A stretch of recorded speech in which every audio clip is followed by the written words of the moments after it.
I left the school and walked slowly towards home. I should have asked Kagome whether Asakura had been at school. Well, I could ask her during lunch, which I still had to make. For some reason, I desperately wanted to focus on going to the store, choosing the best produce, and turning it into a meal that people besides myself would enjoy. That's exactly what I did.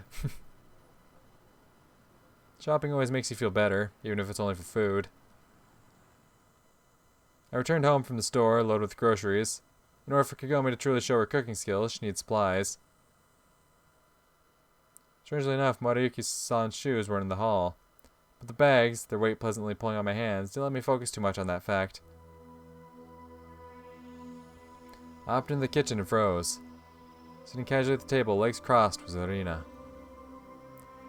Don't worry, Nikolai. The old man went to the market. I immediately felt relieved. What are you doing here? I asked coldly. Walked past her, put the bags on the table, and began to sort out what I'd bought. Aren't you happy to see me? She exclaimed with disappointment. Let's skip the niceties. What a pity. That's what I came here for. I drew myself away from the food and looked at her with disbelief. I wanted to praise you for a brilliantly conducted operation. Operation? Why, of course, the kidnapping of Kobayashi's granddaughter. What? You seriously believe it was me? My laughter was almost hysterical, but Irina didn't show any surprise. Who else could it be? Kobayashi Jun wouldn't lie about his granddaughter's kidnapping, would he? So what? Is that a reason to suspect me? How do you imagine I pulled that off? That's what I want to hear, with details if you could. She moved forward and rested her chin on her interlocked fingers. That's nonsense. I started to get angry. The situation had stopped being just strange and was turning into a farce. Nikolai, don't be shy. She began to whine, pretending to be a bimbo student. You know what? I can understand why Kobayashi Jun might suspect me, but you know that I'm just a normal high schooler. Irina frowned, the expression of friendly naivety vanishing off her face at once. So you're saying you have nothing to do with it? And your new friend, Yomura, was it, too? Kagome's just a student, same as me. I paused to think of what I was going to say next. Of course she has more reason to be upset with Kobayashi Corporation, but that on its own means nothing. If all you need for revenge was the desire for it, then there would be significantly fewer people on the planet right now. Then why are you being spied on? By who? The Japanese. In a different situation, I wouldn't have risked coming here, but I really want to know how you managed it. I didn't kidnap Ellie. Calm down, there's no need to shout. She looked around. You might be heard. Well, let them hear. Everybody should know I have nothing to hide. What a nice development then. It's nobody's fault. Irina dramatically flung her arms up in the air. It's stupid to suspect the Japanese. The Americans have nothing to do with it, nor us. Who else then? Flying saucers? Maybe. I calmed down a little and looked at the situation from Irina's point of view for the first time.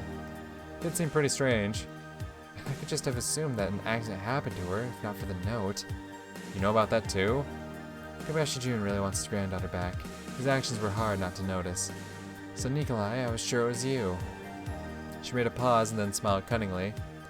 And your friend. How much do I really trust Kagome? A lot! Don't you dare. I could try to persuade Irina that she wasn't involved all I wanted, but if I myself had doubts, which you shouldn't, the KGB major would definitely notice. And unfortunately, I still wasn't totally sure Kagome had nothing to do with Ellie's disappearance. If you exclude all other options, then what remains is true, no matter how improbable.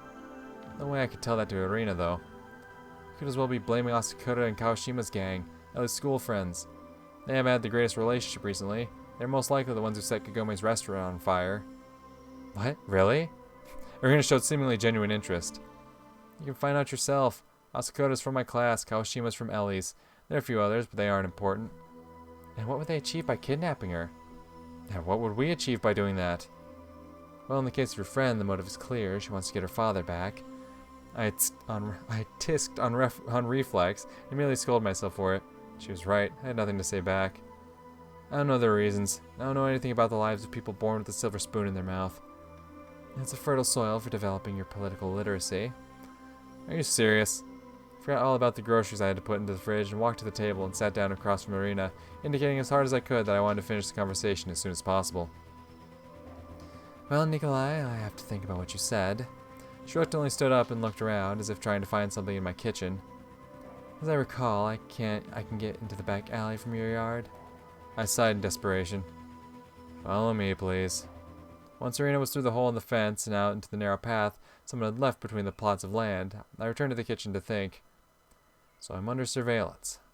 I walked to the window and carefully peeked outside. Of course, the telecommunications van you'd see in Spy Movie was nowhere to be found. In fact, there were no cars parked on our boring little street. But Irina wouldn't lie about me being spied on. There was no doubt about that. Kobayashi Jun had made it clear he wasn't going to trust anyone's word when it came to his granddaughter's life. Her life. I really didn't want Ellie to get hurt, or worse. Even if we never saw each other again, I had nothing but deep sympathy for the girl. Maybe it was mutual. Maybe in another life I'd have had a chance to take our relationship to another level. We'll get there. Don't worry about it. But now I had to take care of Kagome and her grandfather. I could feel the bond between us getting stronger by the day. Fuck yes. As if we were criminals robbing one bank after another. Not like that. Bonnie and Clyde. Not that I had any desire to end up in the way they did. Somebody knocked on the door. Kagome's grandfather returned from the market. "Maruyuki-san," I exclaimed, grabbed him by the hand and pulled him inside. "Where have you been?" Good afternoon, Nico-kun. I was buying groceries. See? He shook a burlap bag in front of me. "Yes, and you let a perfect stranger in." A perfect stranger?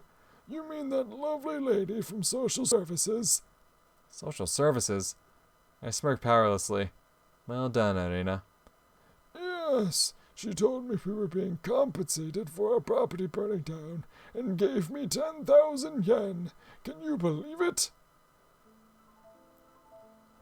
10,000 yen. That's like what? That's like $100, right? If my math's not mistaken, 10,000 yen is like $100.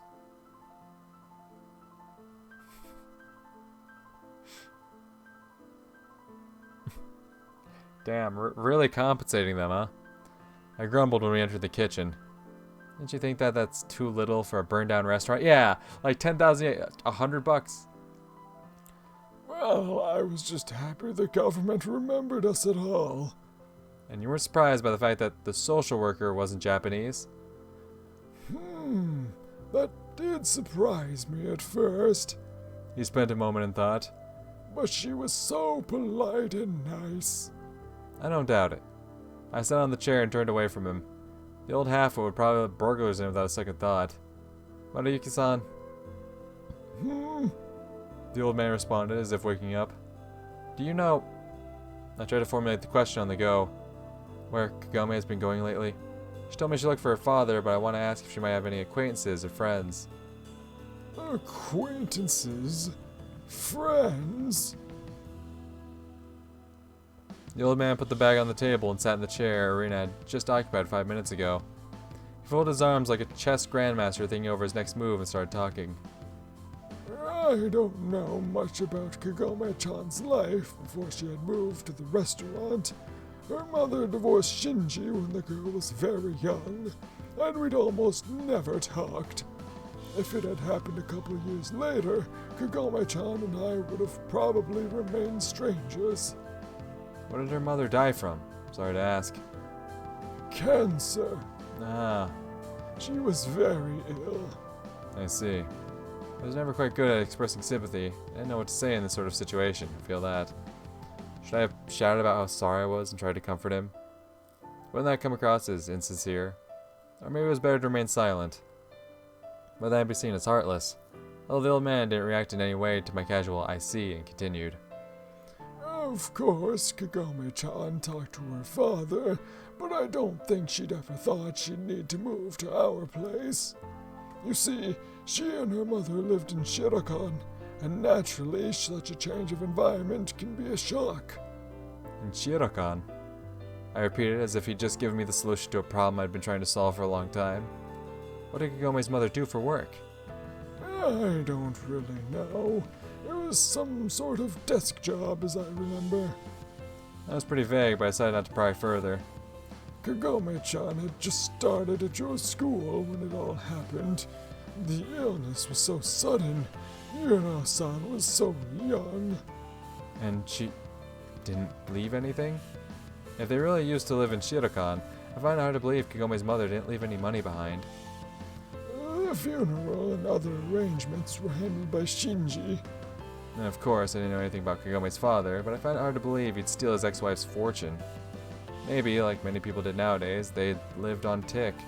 They'd what? Then the only thing Kagome would have inherited would be debts. At least now I knew how she ended up at our school. Didn't Kagome tell you anything herself? About what? Well, for example, I don't know. I couldn't ask the old man directly whether his granddaughter was capable of kidnapping a person. What was her life in Shirakan like? Definitely better than living in an old restaurant by a port. I'm old, Nico-kun, but I'm not out of my mind yet. Could it be that Kagome hadn't spent her entire life at the bottom of the pyramid? Naturally, even then, her position wouldn't be comparable to Ellie's, but Kawashima's or Asakura's? Quite possibly. After my parents' death, I hadn't lost much in terms of money, so it was hard for me to imagine what it felt like, not only losing one's mother, but also moving from Shirakan to an old restaurant by a port. Nobody asked her to help at the restaurant. We were managing somehow. She volunteered for it. He suddenly smiled. And at first she couldn't do a single thing. I marveled at how someone couldn't manage even the simplest recipes. But she put in so much effort, and little by little got so good at cooking that we even started getting more guests. Some would come specifically for Kagome-chan's cooking. That's worthy of respect. But I always knew that she was forced to adapt to the new environment. In the beginning, Kagome-chan almost never talked to me or Shinji. As if... He pursed his lips, gaining an elusive resemblance to Kagome. As if we were the one to blame for her mother's death. It's hard to lose a parent. I've gone through it. I wouldn't wish it on anyone. There were many orphans after the war, but back then people saw many things differently.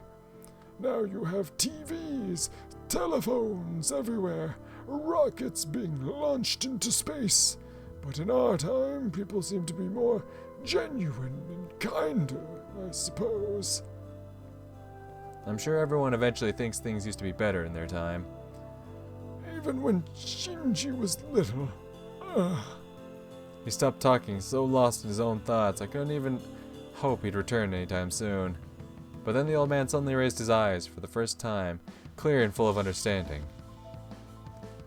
Gifts of Sea was built by my father at the turn of the century. In a sense, my entire life has been spent in that restaurant.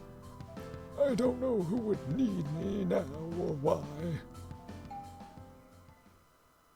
I had nothing to say for the second time, and started feeling uncomfortable sitting next to him, but the doorbell saved me. Kagome had returned from school. Oh, you brought groceries. Perfect. She noticed the bag staying on the table and began to sort out the products.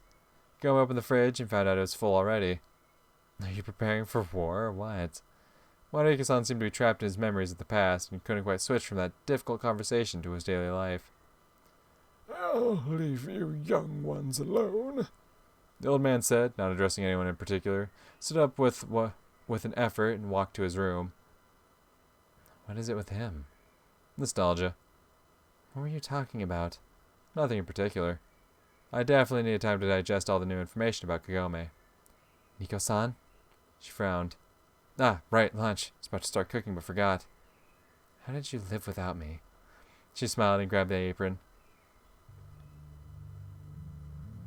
I was sitting in the same spot, thoughtfully watching Kagome make lunch. Couldn't get Kagome's grandfather's story out of my head, but I also had to inform her about Irina's visit. Do you remember what I said about the woman from the KGB? Yeah. She didn't turn around, but the knife in her hand lost some of its speed. So she was here today. And? She thinks it's me who kidnapped Ellie. You? Kagome laughed sardonically. Or you. But I was ready for that reaction. So the KGB suspects us. I tried to persuade Irina that I have nothing to do with it. What about me? Well, I put in a good word for you two. How courteous of you, Nika-san. Of course, I would have preferred to be sure she actually was innocent. And what should we expect from her? I don't know. Well, you know her, not me. Saying I know her is an overstatement. You get what I'm talking about, Nika-san. Kagome was starting to get angry. Well, It seemed to me that my arguments were good enough for her, at least for the time being. On the other hand, Irina had a point. What do you mean? Well, no matter who you pick, the Japanese, the Russians, the Americans, it seems like nobody's to blame. But Ellie has still been kidnapped. What about her friends? Did you mention them? I didn't respond immediately. Nico-san? I did. Maybe Irina will manage to dig out something the others haven't. Excellent, Kagome said with deep satisfaction. Such a reaction seemed a little sacrilegious, and I wanted to change the subject. Oh, and your grandfather let Irina in, took her money, and went off to the market, leaving her alone here. I'll talk to him, she replied calmly, if you'd be so kind. I suddenly noticed something weird about Kagome's legs. Her knees were curved slightly inwards. Why do all Japanese girls have such strange bone structure? And also, Maruko-san told me a bit about your mother. I didn't really want to start this conversation, expecting she wouldn't be happy about it. Curiosity got the better of me. Did he? Kagome reacted to my words with barely concealed irritation. Yes, I'm so sorry. My parents died immediately. And after watching them, see, yeah, you know, that's not what she wants to hear. You should say, sorry, I shouldn't have pried so deep, but, you know, he ended up telling me. And after it's been, it was a long time ago. And you used to live in Shirakan? That was also a long time ago, Nico-san. He said you used to be really bad at cooking. That I found hardest to believe. If you aren't happy with my food, don't eat it. It'll be easier for me. Her smirk bore no anger. So I'm happy with anyone's cooking, as long as I don't have to cook myself. Smooth motherfucker.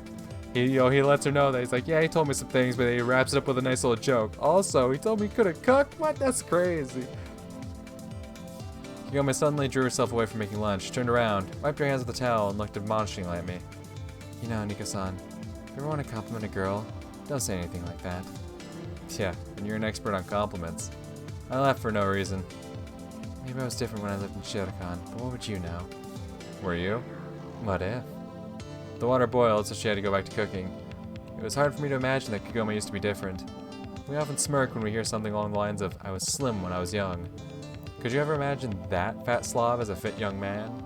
Could I imagine Kagome as a talkative, friendly, cheerful girl? And most importantly, could she have changed so radically in only a couple of years? I mean, given what I've heard so far, yeah. That sounds like that's definitely probable cause for a big shift like that. On the other hand, if it was true, I could somewhat better understand her dislike for Ellie. Yes. Maybe Kagome believed that she had been blatantly robbed of something that was hers by right. That's not where I was going with it. Do you miss it? What? Shirakan. Those times. Nostalgia is counterproductive. Do you only do things that are productive? She accidentally knocked down a plate at the edge of the table, sending it to shatter across the floor. I'll clean it up. You know we have a saying that broken dishes are good luck. And we say that a broken plate is a loss. She bent over to pick up the fragments and grumbled. Your place is so dirty, Nico-kun. Seriously, feels like you're living in a stable. I really wasn't a fan of cleaning, not to mention the honor of it normally fell to Himitsu, but I still wouldn't say that if still wouldn't say it was fair to compare my house to a stable. May I clean up after dinner? May you? I repeated as if to make sure I'd heard her correctly. So I can say no? It's your house. Kagome scoffed with discontent. Alright, you may, but I'll help. As long as you're out of my way. She smiled. Hell yeah. We ate and started to clean the house. We spent a while searching for the vacuum cleaners, so I didn't actually know where Himitsu kept it. Have you been living here long? My entire life, since I moved to Japan. And you don't remember where anything is in your own house? She frowned. Well, you see, I don't do all this stuff myself often. So you have servants too. Something like that. I tried to finish the unpleasant conversation as quickly as possible. Cleaning took a lot of time for whatever reason. Cleaning took a lot of time, and for whatever reason, came particularly hard to me. I grew tired and sweaty almost immediately, even though I seemingly hadn't put in too much effort. How did Himitsu manage to run around with a mop and rag the whole day and never get tired of it, or at least never show it? Kagome turned out to be more prepared for housework. The restaurant must always be kept clean, she said with pride. I had no reason not to believe her. At some point her grandfather attempted to help us, but Kagome strictly forbade it. His back wasn't good, he'd fall apart in the process, what she said. I was sure he would too. Something as simple as cleaning suddenly caused me to feel a surge of positive emotions. I was disgusted to admit it, but for a short time I began to feel not completely useless. Kagome also seemed happy. She clearly enjoyed anything she could do well. You're practically glowing, you know? Kagome was mopping the floor around the fridge, raised her head, and looked at me in surprise. Hopefully not because you've got an exposed wire somewhere here. When we were finished, I was so exhausted that I just fell to the floor next to the kotatsu. Thanks for helping, Nico-san. No, thank you. Well then, time for dinner. I noted, surprised that she still had energy to cook, but didn't say anything out loud. Dinner was delicious, as always. I didn't know whether I'd be able to learn to cook so quickly if I were in Kagome's shoes. Probably not, to be honest. The vast majority of people tend to give up on things when they realize that clever hands aren't enough to handle them. It's also about the feedback. Most people want immediate results and aren't willing to wait and bear the discomfort. Yeah. I remember my mother telling me about that, but if good advice could change a person's behavior, by now humanity would be colonizing the solar system instead of wasting time with pointless internal conflicts. Kagome-chan, your cooking is even better than usual. What did you add to the curry? A bit of sweet pepper. Wonderful. I'll have to remember that. He turned to me and squinted slyly. Nico-kun, you're a good influence on Kagome-chan. Grandfather! Nah, but he right, though. Nah, go off, Pops. What you got to say? Nah, go on. I want to hear it. I forced myself to wash the dishes, and then we just sat at the table, resting, while Mariyuki-san walked out to the yard and fell asleep there. The peaceful atmosphere at home was definitely making me comfortable, but at the same time seemed somehow unnatural. As if we were in the eye of the storm. Nico-san, are you worried about something? Of course I am, aren't you? I'm just trying to appreciate the moment while it's here. Good for you. I wanted to add something to that, but suddenly someone knocked on the door quietly. Oh my god, are we finally going to see Himitsu after like 2 hours of not seeing her? Because I'll be honest, it has been a hot minute. So quietly that I didn't even realize at first that the sound came from the hall. Did you hear that? Yes. I tensed up and waited, the knocking repeated, now louder. Are you expecting guests? Yeah, throwing a party. I flung off, stood up, and walked to the front door. When had I last thought of Himitsu? Yeah, it has been a hot minute. Like several days, if not like an in-game week, you know? And like, I don't think this entire back half of this recording session, so like this last 3 hours, well 2.5, but still, I don't think we've seen her once in the last second half of this recording session.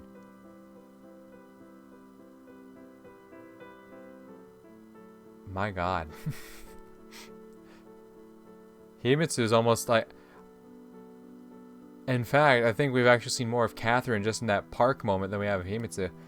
Both of them have just completely fell by the wayside. It's like Ellie and Kagome are like front and center, right? And I'm assuming it's going to be the same when I do Ellie's route. It's going to be, Ellie and Kagome front and center, and then Himitsu and Catherine fall by the wayside, and then vice versa. When I do Himitsu and Catherine's route, they're going to be front and center because they're like, the opposing forces for each other. But yeah, no, like, even after I had like completely ignored Catherine, Himitsu was still kind of like in the story. She still popped up, still had things to say, but like, like I said, this last 2.5 hours, she's been gone. I couldn't remember, but she was our late guest. Nika-kun, good evening. Her forced politeness raised a red flag. Yeah, hi. Has something happened? I turned around and happily noticed that Kagome had prudently decided to stay in the kitchen. That's what I want to ask you. What about me? I laughed stupidly and scratched my nape. Nika-kun, I know that Iomura-senpai is living with you now. You do, huh? All in all, that was to be expected. Since Himitsu lived across the road, she'd sooner or later notice that the house got new tenants. Can I come in? Yeah, sure.